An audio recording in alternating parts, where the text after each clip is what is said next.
Jonathan's viral interview where he said he had no idea who you were and the internet went insane. How in the hell did you pull Simone Biles? How did you do that, bro? Man, it's really how she pulled me, man. That's the question, man. So you was really the catch in... I always say the men the catch, man. I always say we the catch, man. Yeah, so she really booked you. She did, though. Is what you're saying. What was your reaction? I was sitting on the chair. You just couldn't see me on the video. I just thought that was funny and I thought that was cute that he thought he was good at everything. And then I go on Twitter and everybody's like, divorce this man. He's mean. And I'm like, he's the sweetest. And he never said I wasn't a catch. He said he was a catch because he is. I've never met a man like him. A lot of people that meet him are like, oh my gosh, like I want a man like that. Oh, they can't stand when you actually like the person that you're with. People will wish on your downfall. They will absolutely go after you for your divorce.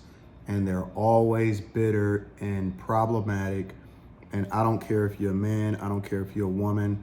Ultimately, what it comes down to is because people are bitter with their own lives and their own situations, they want you to join them until they no longer in that situation.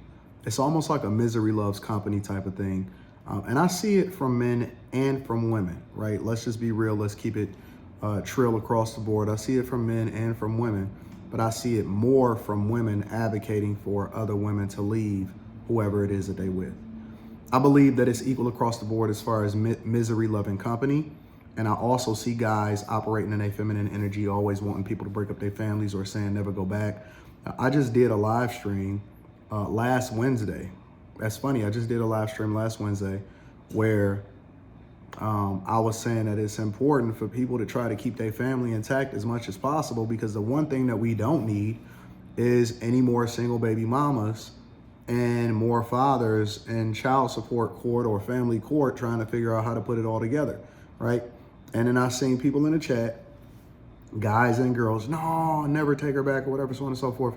And it was like, in this particular situation, nobody had cheated or anything like that, or they had gotten new people or anything. And so I had prefaced it by saying, yo, as long as she not being imprinted on and all of this other type of stuff. But the point that I'm making is that misery absolutely loves company. And that's not central to just the black community. It's not central to just black people or black men or women, but I see it more pronounced as far as women advocating for another woman to leave a situation that she's not even under duress on. Nobody putting no hands on nobody. Nobody is doing anything negative to anybody, but they want you to leave your situation. And I always try to wonder why. And so the only two things that I can come up with is A, misery loves company. So they want you to be on the sister code and then be going out with them, or even if it's a projection, because it's not like any of these women is ever going to see Simone Biles in the first place, they will rejoice in her pain and misery if she was to ever leave her husband, and they can't wait. People act like they really want to see this gender war end, which a gender war is never going to end, because in order for something to end, you got to have to concede, and you'd have to concede in mass, right? And as long as you have this little small rebellion that continues to proliferate across social media, in which people are actually saying what they really think on social media, but they're not really like that in real life. As long as you see this thing continue to proliferate across social media, it's always going to be there, right? And so they say that they want to end this thing, but in reality, what you see them doing is being mad at the idea, at the very idea that you are in a relationship at all. So the fact that you're happy, the fact that you got a good space, the fact that, Simone Biles in this case has a man that operates in his masculinity and actually believes and also sees that he's a phenomenal and a good catch, especially for any woman, but let alone for her. Because let's be clear, any last one of these little hyenas that's telling her to leave her man would in a heartbeat jump at him.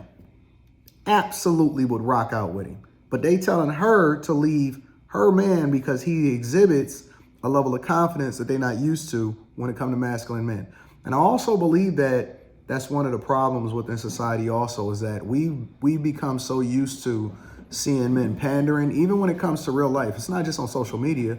I always say that we need to hold the previous generation accountable, because they're the ones that gave us happy wife, happy life, the boomers, the Generation X, I believe, they're the ones that had this conversation about how do anything to please a woman, you know, that whole narrative that absolutely torpedoed and didn't yield positive results. And now, you know, the guys of today that are now having children and raising children had to undo a lot of the generational curses that they put on these guys.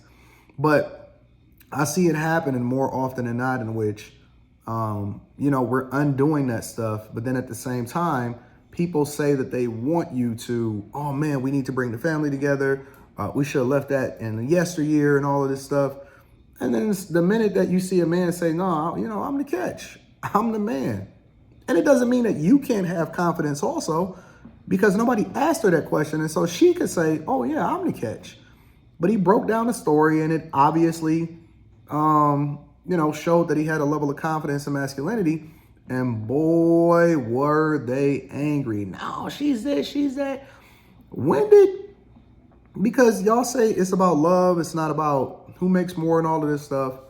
When did you, being a decorated Olympian and one of the most famous people on earth, when did it become a substitute for traditional family roles, love, and how you operate within your relationship for what works for you? That woman is glowing. She seemed like she's happy. She don't post all of the angry stuff that we see other women posting on social media. She's in a good space. Why is that a problem? Why is it a problem that just because she's successful, that she's supposed to align with you and being unhappy and having this vitriol and this hate towards men? And it's sickening. You know, it's sickening because this is the thing that y'all say that y'all want. Then you see it. And then the first time that you don't necessarily care for, or you don't like what you think that she said, and you don't think that it makes sense for what you got going on in your life, all of a sudden the world is coming to an end and she need to leave him. So you telling me that in a situation where people truly love each other and they're married and they're in a great space, and we need more marriages and more households that are together to where they can build together and they actually see value in one another, that they're supposed to break up, or she's supposed to break up her family because you feel some type of way about how he answered the question? Think about that for a minute. And this is why, for me personally, outside of seeing the stuff that you guys send me, or, you know, when I have to be in tune for what happens when it comes to the content that we create so we can speak on real issues that's happening in real time in society, especially with regard to the Millionaire Morning Show, I'm off. I try not to vlog as much anymore because, you know, I think that doing it for an extended period of time, what it does is, if you don't have your head on straight, you can start to really believe that what you're going to run into in real life is a reflection of what you see these hyenas operating like on social media.